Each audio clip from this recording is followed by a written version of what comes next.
Dear friends, good evening. Thank you for joining us this week to another lecture in our pre-chamber series.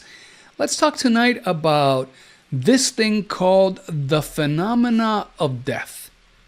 And as you have seen and learned from us, we like to start our pre-chamber lectures always with a quote from Master Samael Aun Weor.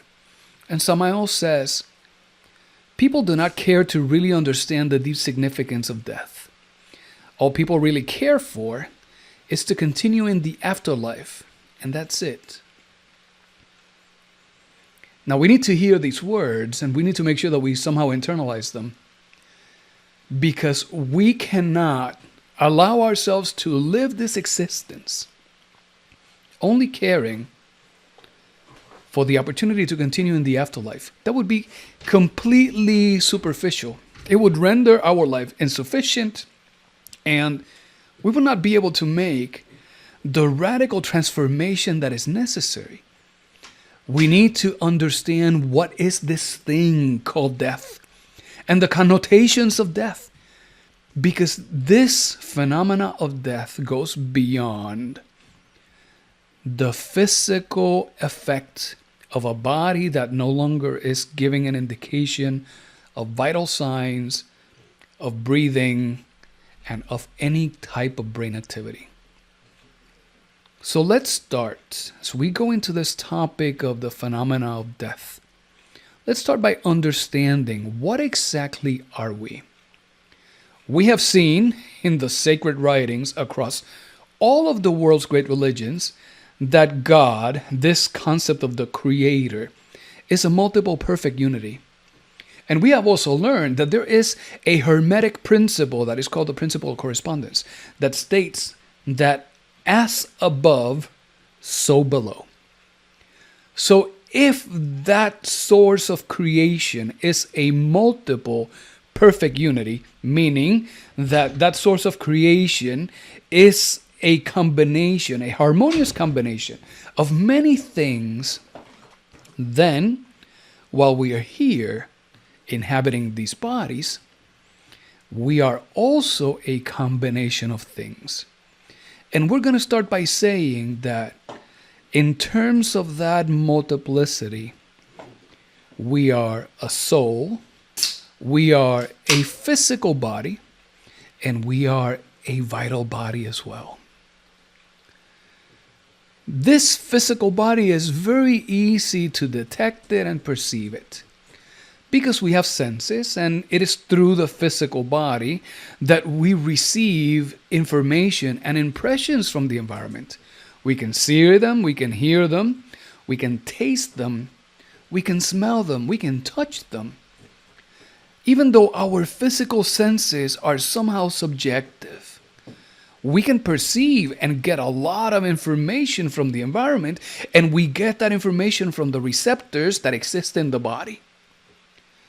But also, we are a soul. And even though we inhabit in this physical body, we all have this notion that within us, there is this thing that in quantum physics they refer to as the observer. And you know very well that that observer is present, and you have experienced that observer many times. Particularly those instances where there is a recurrent thought, a thought that just continues to repeat itself over and over and over again, and somehow you're saying, why is it that this thought doesn't go away? Well, evidently, there is an observer that has perceived the existence of that recurrent thought. And if that observer within you, that you know intimately that is you, did not put that thought, then it is clear that there has been a thinker inhabiting within the realm of the mind of the machine that has not been discovered yet. So we have this soul. We have this element of the observer, and we also have those thinkers that bring thoughts. We have those thinkers that elaborate certain words and certain actions that after we exercise them through the body, we say, oops, that is not really what I wanted to say. or that is not what I wanted to do, or that is not what I intended to see happening. So that is giving us an indication that there is a very subtle aspect of us that exists within us that we identify with as that self. But there are also other aggregates that exist within the mind that have influence over that self, and that as a consequence have influence over the body. For our purposes, even though at the very advanced levels, Samael is very clear telling the students, yes, we don't have a lunar soul. He says that very, very clearly. He says we don't have a lunar astral body. Let's refer to this soul as our astral body. Let's refer to this soul as an astral body that is of a lunar nature. Because in this soul, we have our consciousness. But that consciousness is not integral. You see, it is not like a single thing. It is more like many fractions of consciousness trapped in many different aspects of our own selves. So within that soul, we have all of our fears and all of our desires. But we also have our mind in that soul. We also have our emotions expressed through that soul.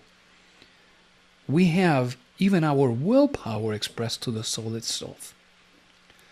So we have this soul inside of which there is a consciousness, and we have this body.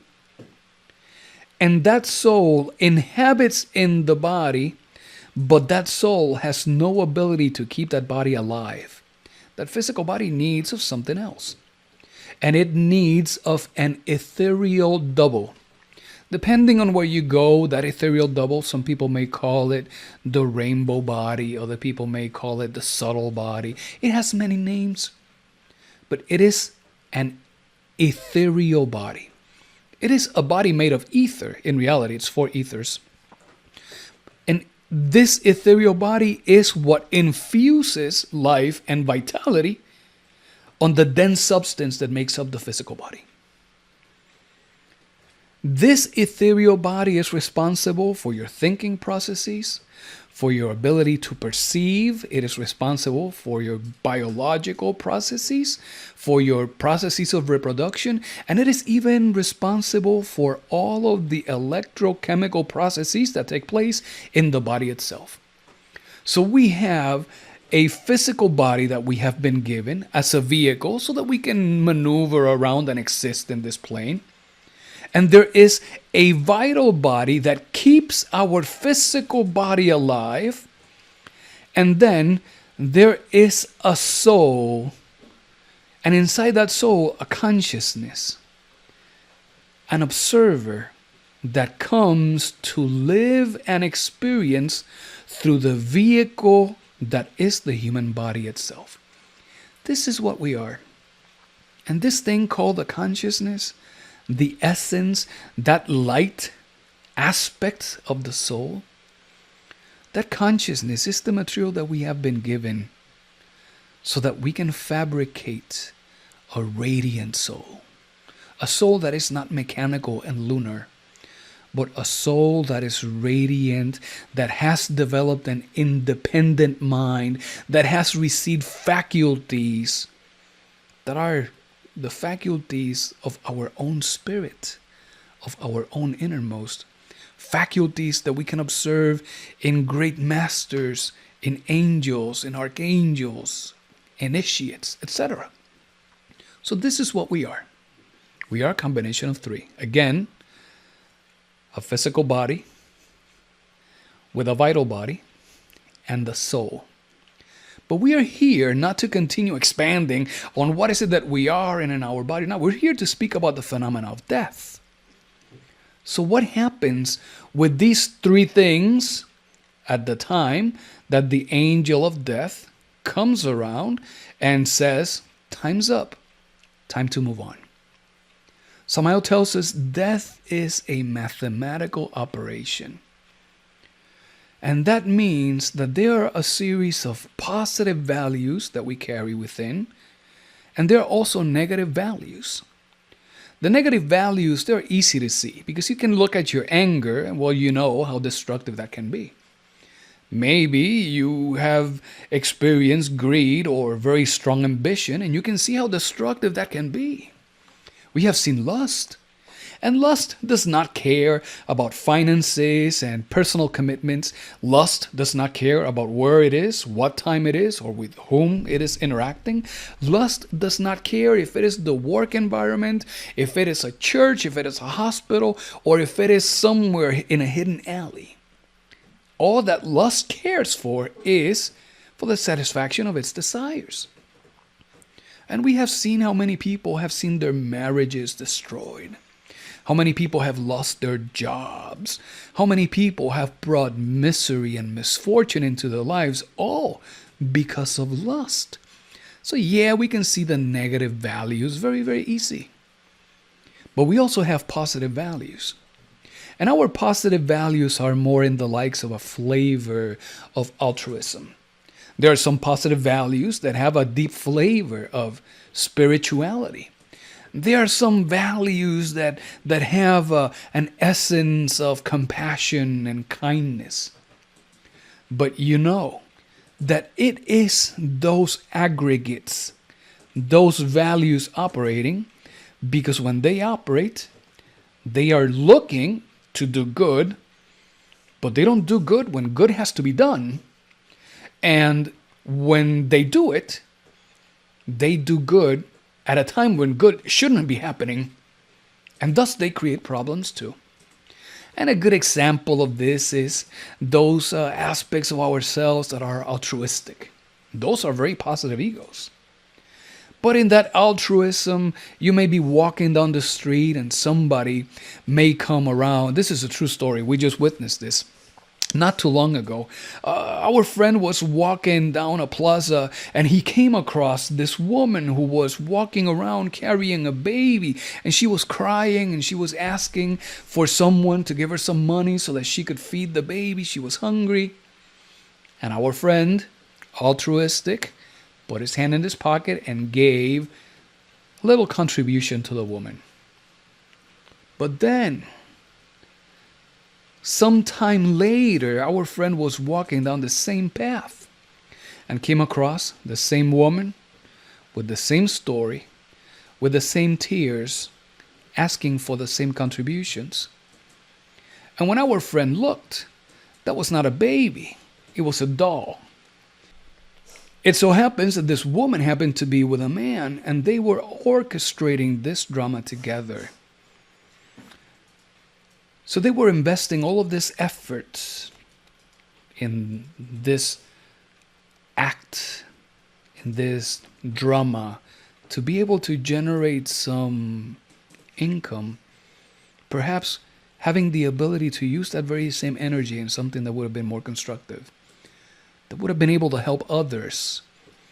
And we can see here how those positive aspects of us, well, they want to do good, but they don't do good when the good should be done. And when they do it, well, certainly the good happens when it is not necessary. So they just don't know. And as a mathematical operation, we come into the tapestry of existence, and at some point we have to realize what is it that we have and what is it that we're missing. So that when we are ready to leave, when the angel of death comes, and it is time for our soul to leave the physical body behind and continue, that we can once again redo that inventory and realize how much have we gotten rid of and how much we have gained throughout this experience that is called life. This is why death is a mathematical operation.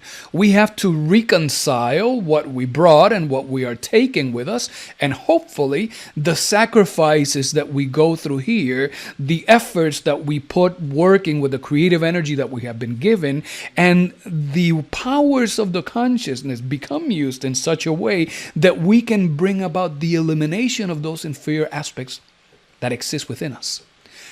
Doing all that, we should be able to leave in a better condition than when we got here.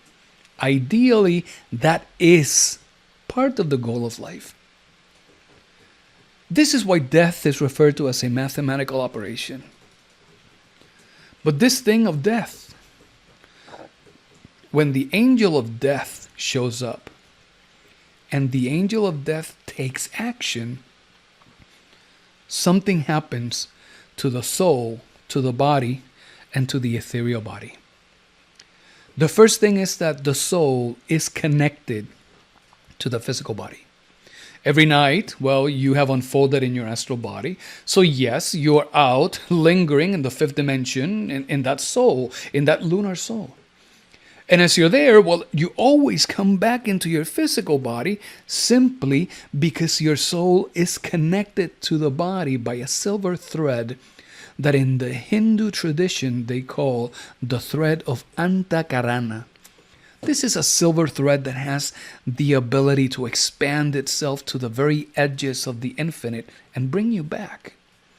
Every time that you unfold in your astral body, all you need to do is shake your physical body a little bit, and the moment the physical body awakes, it pulls the soul back. You come back into the body. And you know this to be so true. Because when you wake up in the morning, the times that you have come back with very lucid and vivid images from your astral experience, also known as dream, you may have vivid, lucid memories. You may have a clear picture of the events, the sequence, the actors, the circumstances of everything that transcribed in your dream. But then you move your body just a little bit, you sit on your bed, everything is gone. The memories are erased. So you have seen how the physical body comes back. How is it that you open the eyes of your physical body? You realize that you're inside of it. But the moment that you move a little bit, because that astral body has not settled in completely, those memories, gone. The angel of death will sever the thread of Antakarana. The moment that thread of Antakarana is cut, your soul cannot come back into the physical body. It just can't. That means that if you cannot come back in the physical body, and we know that there is a personality associated with the physical body, a vehicle that you have been using for the last 20 or 40 or 60 years, it is a very good energetic vehicle. And this energetic vehicle corresponds with the physical body for the sake of interaction. If the angel of death cuts the thread of Antakarana, then what happens to the body? Because the body, we know that it doesn't have the ability to still stand up and continue walking around, even if it's gibberish and doing clumsy things, just talking to others. The moment the angel of death severs the thread of Antakarana, the shock of the ray of death is so intense that it displaces the vital body outside of the physicality.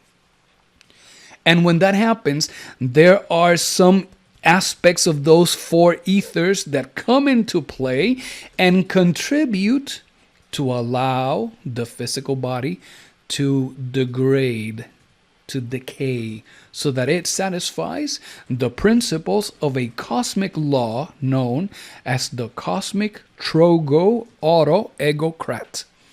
This is the cosmic law that says that everything nourishes from everything else.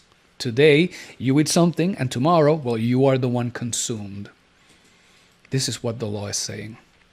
The angel of death shows up, and at the time of death, it severs the thread of Antakarana. Your soul cannot come back into the body, and the shock of the ray of death displaces the ethereal body, activating and allowing for some functions to kick in so that the physical body can then disintegrate. So what goes to the cemetery? Because the soul is not there. The soul remains within the lower half of the fifth dimension. Dear friends, to the cemetery goes the physical body, the ethereal body, and the personality. These are the three elements that go into that tomb, to that grave. As the physical body decays, the ethereal double, that is a mirror image of the physical body, that ethereal double starts looking exactly like the physical body is looking. And because the ethereal body is not bound to the physical body, it remains within its close proximity. And, listen to these, and those specters that people see in the cemetery, they are seeing the image of vital bodies that are reflecting the condition of the physical body itself. As that physical body decays, as it runs out of energy and all of its decaying processes, the ethereal body slowly dissipates. And the personality, because the personality finds its energy source within the physical body, as the physical body decays and runs out of an energy source, the personality slowly disintegrates. There is no future for the personality. If at any time anybody has said, you have a strong personality, and you have felt good about that, allow us to tell you, no need. Because there's no future for the personality.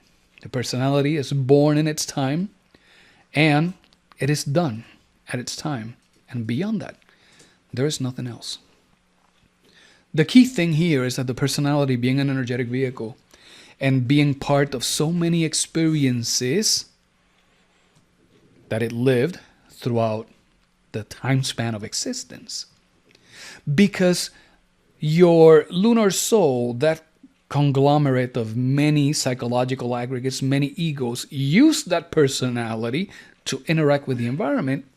Well, that provided the personality with some degree of knowledge on how to manage the ideoplastic.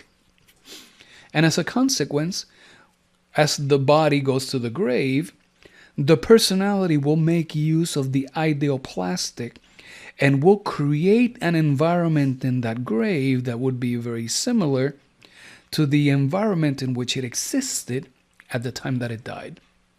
So for many, that grave, from the perspective of the personality, would look like a hospital room.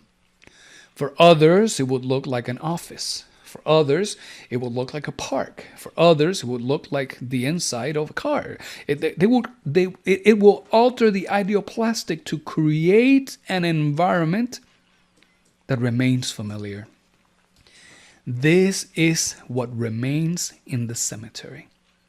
And all of that will exist until the body decomposes enough that as a source of energy, it is considered negligible.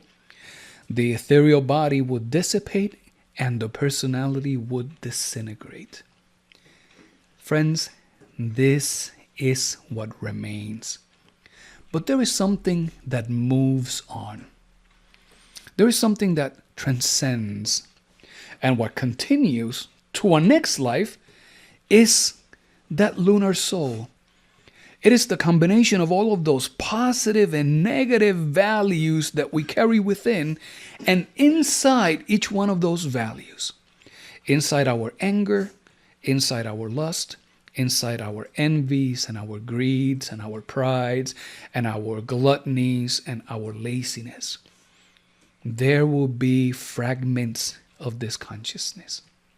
Whether the values are positive or negative is irrelevant. The consciousness is trapped, and that is what continues into the next life.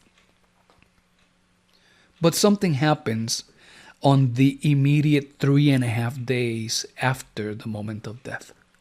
We remember that when the great Master Jesus resurrected, he resurrected after 3 days. We know that our serpent of Kundalini is wrapped around itself 3.5 times at the very base of our spine. You see, this period of 3.5 days is very significant. But in the case of the soul, our soul goes through 3 particular judgments during those 3.5 days. At the moment of death, there is a first judgment in which the consciousness revisits all of its life in an instant. And some of us have already experienced that first judgment, maybe more than once. Those quote unquote near death moments that we have had, near fatality, near accident moments that you say, wow, my life just flashed before my eyes. That is that. And the purpose of this first judgment, as an exercise of retrospection, is for the consciousness to be made aware of the consequences of all of its creations. The purpose of the three judgments is bring back a shock into the consciousness itself. And that is the first judgment. But the second judgment is a little bit more aggressive. The second judgment invites a deeper retrospection. And slowly the soul revisits all of its life. It just does it backwards. And it revisits every action. And it revisits every thought that came to those actions. And it revisits every emotion associated with those actions. In every space and in every location and everywhere that consciousness ever was for that lifespan. Revisiting all of those actions is a very harsh judgment. Even today, that we find ourselves still fortunate enough to be still incarnated, to still be breathing, to have the luxury of sitting down and listen to this lecture. Even today, in the favorable condition that we find ourselves, there are many things that exist in our mind that we would rather not go back and look. Things that we did, that we said, that we have chosen to keep them hidden because there are so many sufferings associated with going back to that. And while we're here, well, we can make pretend that those things don't exist. And we can make pretend that if we don't look at them, well, they will not bother us. But when the second judgment comes, our consciousness is going to have to revisit all of those moments of indiscretion, all of those inferior decisions, all of those instances where we encouraged and agreed and did and invited others to do things that did not contribute. The consciousness needs to make itself aware of the consequences of its own creative power. And that unconsciousness has a very profound effect. Certainly, that second judgment is a huge shock. Once the second judgment is completed, then that soul is presented before the archons of karma once again. And whether it is immediate or immediately, that soul is going to be sent back into a new womb. There are only just very few people who have been so remarkable in this life that they will be granted a vacation. Whether it is in the realm of causes, in the causal plane, or in the realm of the mind, in those heavens of the mental plane. And that consciousness will be there, and it will impregnate itself with the perfumes of those great masters. And it will come back with a tremendous longing, with a fire of yearning, of transformation. And it will come back and work very actively. But those are just a very select few. Most people will return immediately into a new womb. And yet some others are going to descend into the spheres of hell. And the descent into the spheres of hell is not meant to be a punishment. It is because those aggregates have grown to be so dense.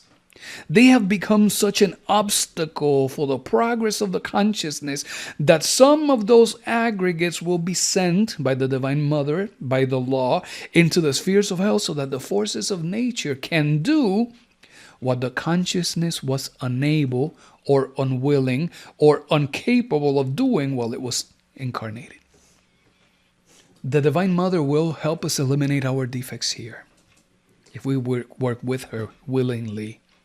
But if we don't, it is the fifth aspect of the Divine Mother who will still have to deal with those defects. And she will do it with and as the catabolic forces of nature in the spheres of hell.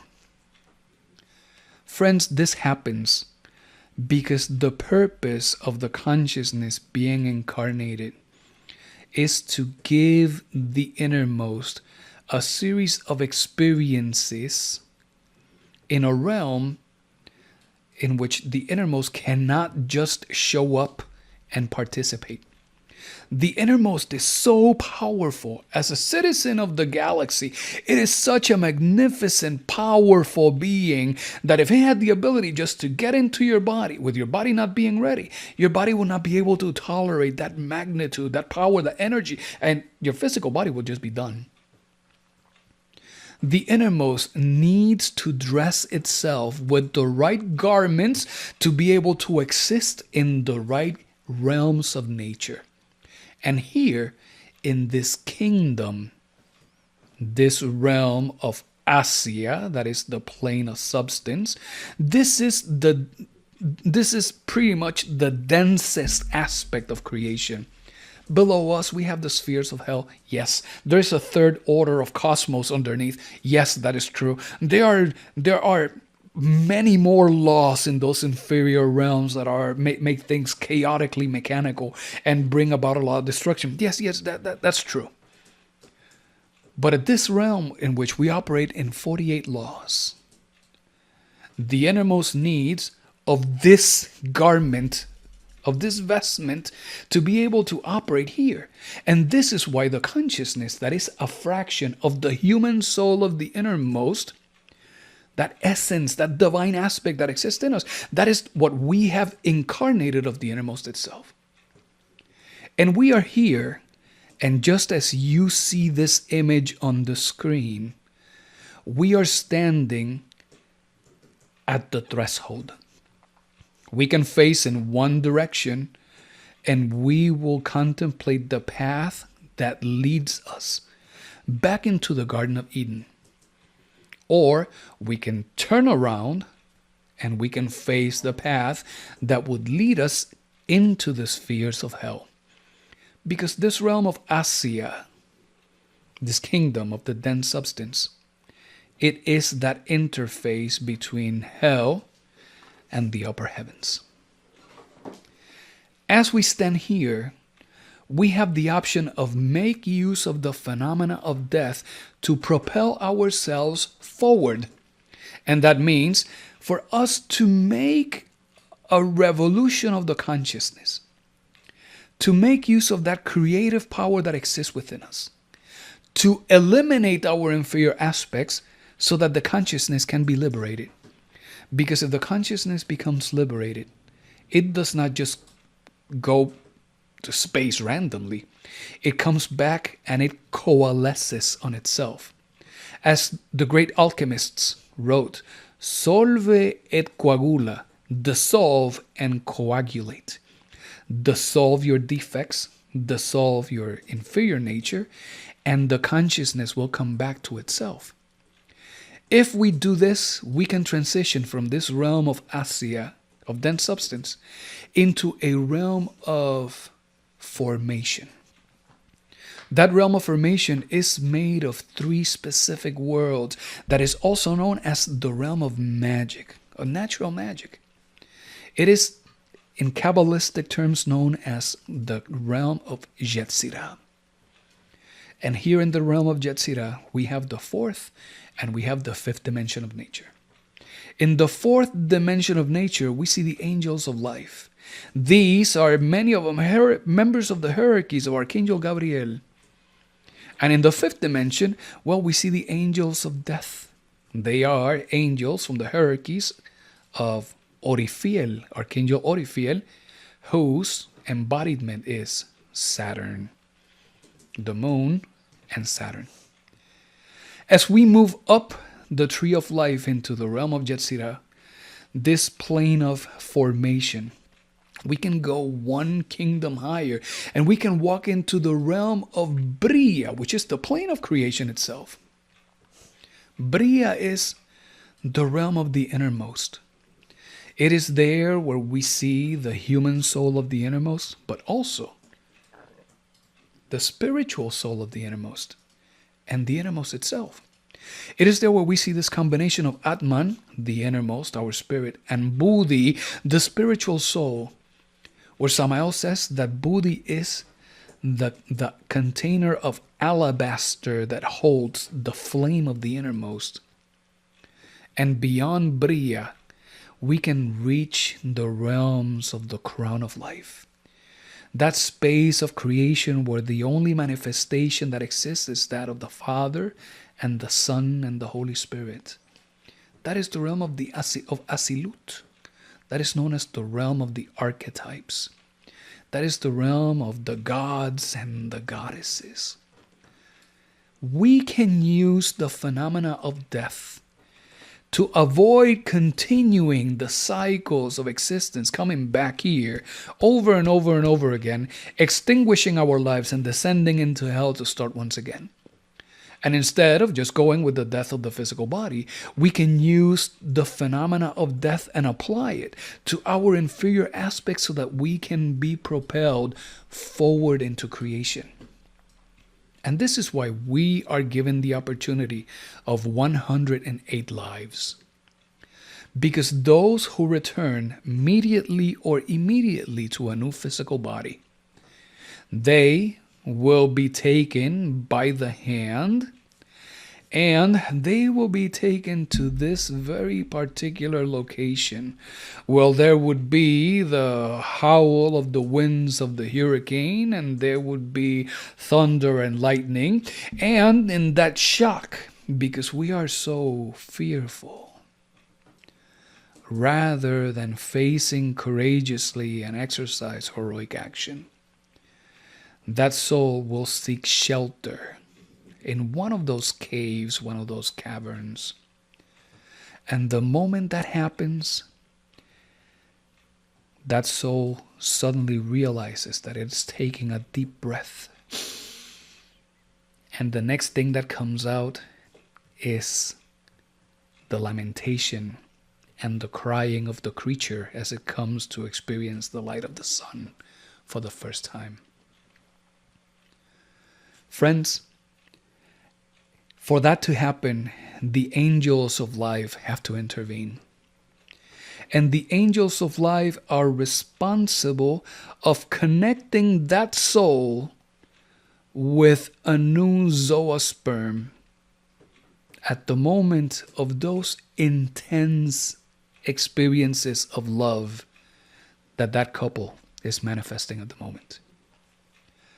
As that soul becomes connected, the connection goes from the soul itself into what would be the heart of the new creature.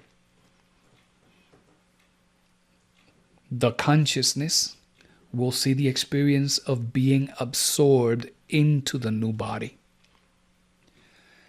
But that consciousness will not be absorbed into the new body until that zoosperm becomes inundated with something that is called an electropsychic design. This electropsychic design is responsible of bringing many aspects of our past lives into the new future personality. The personality that we have today is really not that different from the personality that we had in a past life and in the one before. It is just that it continues to be developed, hardened by the repeat of many events with consequences, good ones and bad ones. But that electropsychic design comes to us and it materializes at the moment of death. With the shock of the ray of death, the severing of the thread of Antakarana, the shock that allows the vital body to be displaced and put into function other activities in the body, at that moment, concurrently, that electropsychic design materializes and it becomes then impregnated in the future fecundated egg. at the time of birth, as the physical body of the new creature takes its first breath, the consciousness comes into the body, and the ego remains hovering around the creature. And all of our defects hover around the creature, some of them positive, some of them negative, and the consciousness in its purity will be able to see and perceive all of those creations around it. Now, it's easier to understand why is it that some babies cry, and it is so difficult to understand the reason why they're crying. Because slowly, as that creature grows, the egos enter into the new body through the opening on top of the head, that little door of Brahmarandra. And eventually, by the time the creature becomes a toddler and turns 2, and that door of Brahmarandra seals and closes, by then all of the egos are already inside the body. So when you see a little child that is roughly 2 years old and is an expert in lying, it is not necessarily an indication that the parents are lying in the house all the time. It brings all of those bad habits from past lives. And the angels of life, angels of the 4th dimension, are responsible of creating that connection. On the other hand, the angels of death exist within the 5th dimension of nature. The disincarnated souls exist within the lower half of the 5th dimension, but the angels of death exist in the higher realms of the 5th dimension. And they are beautiful angels. Samael says they are beautiful damsels, they are beautiful children, they are beings of tremendous power and beauty. But they have to get dressed for their sacred office. Just like the police officer dresses in his uniform and the doctor dresses with his scrubs, the angels of death need to dress in those garments of the sacred office. And we see that they look skeletal and they look shocking, but the intent is to give a shock to the consciousness at the moment in which they are officiating. In his book, Yes, There is Hell, Yes, There is Devil, Yes, There is Karma, in the chapter The Law of the Eternal Return, Samael says, it has been said that an electropsychic design based on the personality of the dead person is projected from him in the precise moment of his death. That is, in the very last moment when he exhales his last breath. That electropsychic design continues within the super sensible regions of nature, and from there, this electropsychic design saturates the fecundated egg. Thus, this is how, when our remnant values return, when they reincorporate within a new physical body, we come to possess the very similar personal characteristics to those of our previous life. And we are so fortunate to have so much technology available at our hands today. Because all it takes is a little search. And there are so many articles, there are so many videos, there is so much footage of young children who have tremendous, vast knowledge about topics that children, theoretically, should never know about. Children that are 2, 3, 5 years old who can sit before a grand piano and play the great compositions of Bach with their minuscule hands.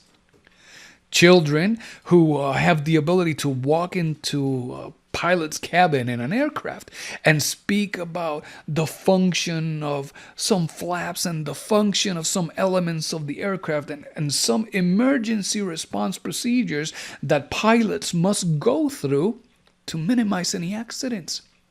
And this is all because as part of that electropsychic design, we bring forth very similar personal characteristics to those in our past life. So let's refer once again to those 3 judgments. Because many times you have participated of our Gnostic lab of practical application, and many times together we have come united as a single family to do exercises of retrospection. Why is that? Friends, we need to do retrospection because we need to become conscious of what we're doing. We have to make ourselves aware of all of our actions, of our thoughts, of our emotions. We need to do meditation because we need to calm ourselves down. And we need to do retrospection because we need to become conscious of everything that has transcribed during the day. The exercise of retrospection that we do seeks to develop in us the ability not only to become conscious of what happened today, but soon enough, we will be able to remember what happened today and the dreams that we experienced the night before we woke up this morning. And even not too far from then, we will be able to remember what happened today and the dreams of last night and what happened yesterday. And then the dreams of the night before. And before you realize, you can start remembering many events that transcribe during the week, day or night. And even not too far from there, you will be able to start remembering what has happened throughout the month, day and night. And this all happens as a function of the awakening of the consciousness. Friends, we need to become aware of our own actions because we tend to say, I'm sorry that I did that. But then we forget. And we forget that we did it. And we forget that we apologized. And we forget that we promised that we were not going to do it again. And we forget the suffering that we put others through. And we go back and we repeat the same mistakes over and over again. No wonder there is so much trouble in marriages. No wonder there are so many friends that just walk away. We need retrospection because we need to be conscious of the consequences of our own actions. The more conscious we become of that, the more conscious we walk forward before taking action, because we have observed how we are feeling, how our body is responding, and what is going through our mind. We need to make use of that heightened awareness to invoke of the power of our Divine Mother Kundalini so that she can bring death to these many inferior aspects of us that keep us bound in this wheel of samsara. And we would like to close with a fragment from the legend of Zoroaster, because this is what we are facing. All those whose good deeds exceed their sins by 3 grams, they go to heaven. Those whose sins are greater, to hell, while those who carry of both the same remain at the Chamistikan, heaven, until their future body or their resurrection. We need to make sure that our good deeds will always exceed our sins. And on top of that, that we are making use of the phenomena of death and the serpentine power of our mother so that we can get rid of the causes of our sins by themselves. Dear friends, we sourced the material for this lecture from Samael's works, his book on fundamentals of Gnostic education, The Mystery of the Golden Blossom, the book of Major Mysteries, the book called Medicine and Practical Magic, and his book, Yes, There is Hell, There is Devil, and There is Karma. Dear friends, thank you so much for joining us this evening, and may all beings be happy.